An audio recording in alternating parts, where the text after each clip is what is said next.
يا صباح الفل والهنا على احسن واعظم ناس في الدنيا، اعظم جمهور في الدنيا، جمهور اعظم نادي في الكون.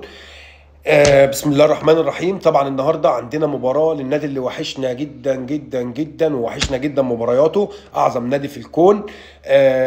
فبسم الله الرحمن الرحيم والصلاه والسلام على اشرف المرسلين.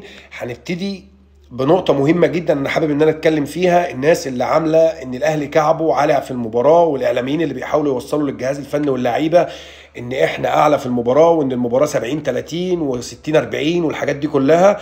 أنا بشوف دلوقتي إن المباراة 50-50 لأسباب كتيرة جدا. سيبك من السكواد بتاع الفرقتين، سيبك من الإدارة الفنية بتاعت الفرقتين.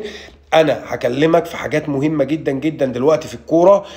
ان احنا بنلاعب مبدئيا فرقه من الجزائر، فرق شمال افريقيا، كلنا عارفين ان هم بيفرضوا الاسلوب المستفز جدا في المباريات، خاصه لو سجلوا هم في الاول هدف بتكون المباراه بتتصعب بشكل كبير جدا جدا. انا ما بقولش ان المباراه صعبه على الاهلي، لا، المباراه صعبه على الفرقتين. مباراه بطوله من 90 دقيقه انا بشوفها 50-50، مفيش اي افضليه لاي نادي من الاثنين.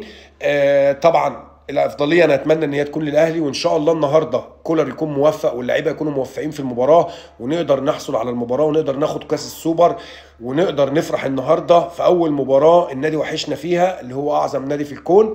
طبعا انا مفيش خلاف ان انا بتكلم ان طبعا الاهلي اتمنى ان هو يفرحنا، واتوقع ان هو يفرحنا النهارده، بس ما اقدرش اقول لا 60-40 ولا 70-30 ولا الكلام ده خالص. مباراه بطوله، باكد مباراه بطوله 90 دقيقه قدام فرقه من شمال افريقيا، سواء انديه او منتخبات. بنشوف المباريات بتمشي بشكل صعب جدا. هم عندهم حاجه في لغه الكوره، بيقدروا يستفزوك، يقدروا يخرجوك بره المباراه، خاصة لو سجلوا هم في الأول. طبعا كل دي صعوبات هتقابل النادي الأهلي ولاعيبة النادي الأهلي في المباراة، ومارسيل كولر بالتحديد. طبعا أنا أتمنى إن هم يكونوا موفقين النهاردة ويفرحونا، بس أنا حبيت أوصل في الأول رسالة إن المباراة 50-50 يا جماعة. محدش يطلع يقول ولا يوصل للعيبة ولا للجهاز الفني إن المباراة هتكون سهلة، ولا المباراة هيكون فيها 70-30 ولا 60-40 ولا الكلام ده. نيجي بقى للنقطة المهمة اللي أنا طالع أتكلم معاكم فيها، مع جمهور أعظم نادي في الكون، وأتمنى إن كله يتوقع التشكيل، وكله يقول له عن رأيه في التشكيل اللي أنا هحطه دلوقتي معاكم للمباراة. وأتمنى إن مارسيل كولر يكون موفق النهاردة بأي تشكيل هو هيلعب، إحنا في ظهره، بأي لعيبة هتلعب إحنا في ظهرهم، وطبعا بنأزرهم، وإن شاء الله النهاردة يفرحونا هم والإدارة الفنية بتاعتهم، اللي هو النجم الكبير مارسيل كولر، اللي أنا بشوفه النجم الأوحد في النادي الأهلي حاليا. طيب، بسم الله الرحمن الرحيم. هنبتدي في الاول بحراسه المرمى وخط الظهر اللي مفيش خلاف عليهم. انا بشوف ان الشناوي ومحمد عبد المنعم وياسر ابراهيم ومحمد هاني وعلي معلول مفيش خلاف عليهم، مع اني انا قلت الاهلي كان في احتياج كبير جدا لمساك، وكان في احتياج كبير جدا لباك شمال بديل لعلي معلول. بس طبعا ده ما قدرناش نعمله في الصيف ده، ان شاء الله نقدر نعمله في الصفقات الشتويه.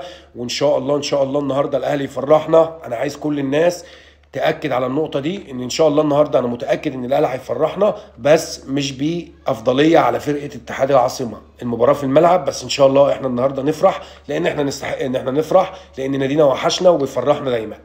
طيب، نيجي بقى نص الملعب، ودي النقطه اللي هيكون فيها كلام كتير النهارده ولغط كتير. انا بشوف ان مارسيل كولر عنده عمود اساسي هيلعب بيه، رقم 6 صريح، مروان عطيه. طبعا لعيب من الاعمده الاساسيه في النادي الاهلي من يوم ما جه النادي الاهلي. طبعا لعيب موفق، ولعيب انا اتمنى ان هو يفضل موفق مع النادي الاهلي، لان هو يستاهل كتير. مروان عطيه واليو ديانج، وهيبقى قدامهم 8 امام عاشور. انا اعتقد ان هو هيبتدي النهارده بامام عاشور. انا بصراحه ما اتمناش ان هو يبدا بقفشه، مش عشان حاجه، انا اتمنى ان الثلاثه اللي في نص الملعب يكونوا مروان عطيه واليو ديانج وامام عاشور.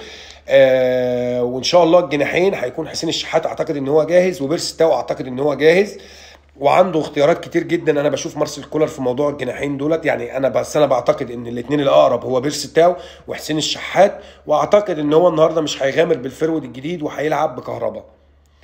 انا قلت التشكيل اللي عندي واللي انا اتمناه واللي ان شاء الله يكسبنا المباراه، واتمنى ان كولر النهارده باي حد يلعب يكون موفق.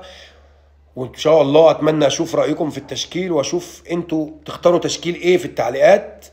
وان شاء الله النهارده بعد المباراه لنا فيديو واحنا فرحانين ومبسوطين، وبنقول كلنا لبعضنا مبروك. سلام.